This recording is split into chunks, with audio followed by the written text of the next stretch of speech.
ஸ்ரீகுருப்போ நம. புரட்டாசி மாதம். புரட்டாசி மாதம் விரதம் இருந்தால் கடன்கள் நிவர்த்தியாகும், மகாலட்சுமி அனுகிரகம் கிடைக்கும், எல்லா விதமான சௌமாங்கல்ய பாக்கியமும் கிடைக்கும். ஏகாதசி திதி பெருமாளுக்கு மிகவும் உகந்த திதி. ஒரு மாதத்தில் 2 ஏகாதசி திதி வரும், வளர்பிறை தேய்பிறை என்று. ஆனால் இந்த புரட்டாசி மாதத்தில் மட்டும் 3 ஏகாதசி திதி வருகிறது. பெருமாளுக்கு துளசியினால் அர்ச்சனை செய்யலாம். இந்த 12 நாமாவளியாவது பக்தி ஸ்ரத்தையோடு பிரார்த்தனை செய்வது மிகவும் நல்லது.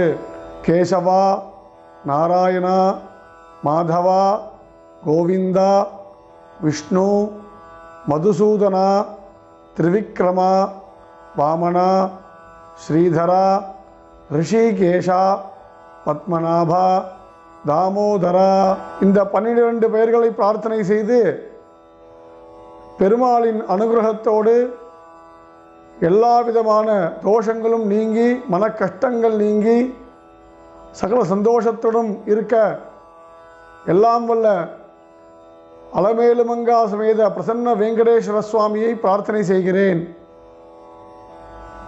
ஏடுகுண்டலவாடா வெங்கட்ரமணா கோவிந்தா கோவிந்தா. சர்வே ஜனாः சுகினோ பவந்து.